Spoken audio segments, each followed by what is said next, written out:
Hello viewers, welcome back to Fazil Khan tutorial. आज के इस वीडियो में देखेंगे अपन इकोनॉमिक्स सीईसी फर्स्ट ईयर के most important questions from LAQs, SAQs and VSAQs. अगर आप लोग ये वीडियो एंड तक देखें समझो, आप लोगों को आइडिया आ जाएगा कि आप लोगों को एग्जामिनेशन पॉइंट ऑफ व्यू में किस तरीके से पढ़ना है। और जो बच्चे अभी तक कुछ भी नहीं पढ़े समझ जाओ, वो बच्चे भी एटलीस्ट मैं जो बता रहा हूँ वो क्वेश्चन पढ़ लिए समझ जाओ, डैम श्योर पास हो जाएंगे। और जो बच्चे जस्ट पास होना चाह रहे वो बच्चे भी जो है सो अच्छे से अच्छा स्कोर कर सकेंगे। जितने क्वेश्चंस मैं बता रहा हूँ वो आप लोग पढ़ लिए। तो सो अपने को देखो लॉन्ग वे में 7 क्वेश्चंस लिया। 7 में से आप लोग ये 3 क्वेश्चंस कंपलसरी पढ़ लीजिए। 90% चांसेस रहते हैं क्वेश्चंस रिपीट होने के, जैसे कि law of diminishing marginal utility, methods of national income and perfect competition. ये क्या है, बार बार रिपीटेड क्वेश्चन है, इंशाल्लाह जो है सो ये टाइम में भी आ सकते हैं। और जो बच्चे टॉप मारना चाह रहे हो, बच्चे Keynesian theory of employment, internal and external economics, law of variable proportions, classical theory of employment, इतने क्वेश्चंस आप लोग पढ़ लिए समझ जाओ, आप लोग अच्छे से 98 मार्क्स स्कोर कर सकते हैं। 3 भी लॉन्ग अटेंड कर सकते हैं। मैं जो है सो आप लोगों को 10-12 नहीं दे रहा हूँ, सिर्फ 7 क्वेश्चंस दे रहा हूँ जो बच्चे टॉप मारना चाह रहे। और जो बच्चे जस्ट पास भी होना चाह रहे समझो, 90% केसेस में 3 क्वेश्चन ही आ सकते हैं। इंशाल्लाह कोशिश करेंगे अपन, अल्लाह से दुआ करेंगे कि इस टाइम में भी जो मैं बता रहा हूँ 3 क्वेश्चन वो क्वेश्चन में से ही आएंगे बोल के।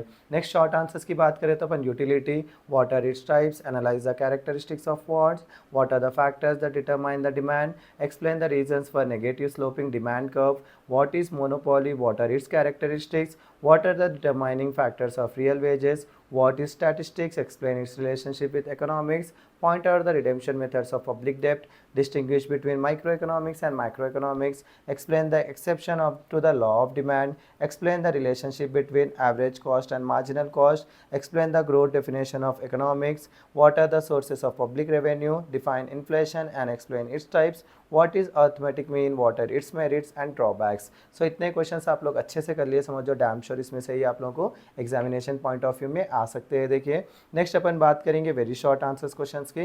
वेरी शॉर्ट आंसर्स क्वेश्चंस में अपने को जो है सो कई सारे क्वेश्चंस लिया मैं, कई सारे बोले डरो मत, 25 क्वेश्चन ही है वो, मैं 50 या 60 क्वेश्चन नहीं दे रहा हूँ। और आप लोग अगर मेरे चैनल पर नए हैं तो फॉलो करिए, इंस्टाग्राम पर अगर देख रहे हैं तो, और जो है सो अगर यूट्यूब पे देख रहे हैं तो आप लोग सब्सक्राइब करिए। इंशाल्लाह मेरे चैनल यूट्यूब फाजिल खान ट्यूटोरियल पर जल्द से जल्द इसके एक्सप्लेनेशन वीडियोस भी आएंगे। और अगर इसकी नोट्स भी चाहिए तो आप कमेंट में पीडीएफ बोलकर लिखिए, या जो है सो ये रील मुझ तक शेयर कर दीजिए। इंशाल्लाह मैं आप लोगों को नोट्स प्रोवाइड करूँगा और बेहद ईजी लैंग्वेज में रहेंगे अपने नोट्स। सो अपने को देखो what is price, price line या तो budget line, indifference map, demand function, perfectly inelastic demand, selling cost, contract rent, net interest, CSO, what is its responsibility, currency, GST, budget, clearing house, inflation, pie diagram, median for the following data बोल के data देता हूँ, mode का भी जो है सो data देता अपने को, Giffen paradox, division of labour, free goods, mention the functions of finance committee, barter system, net profit, individual demand schedule, what are the advantages of diagrams. इतने क्वेश्चंस पढ़ लिए समझो, आप लोगों को डैम श्योर इसमें से ही शॉर्ट कवर हो जाएंगे, वेरी शॉर्ट कवर हो जाएंगे। सो इसी के साथ आई होप आप लोगों को समझ में आऊँगा कि इकोनॉमिक्स में आप लोग क्या पढ़ना चाहिए। सो इसी के साथ मेरा आज का वीडियो यहीं ख़त्म करता हूँ। Please do like, share and subscribe to Fazil Khan tutorial.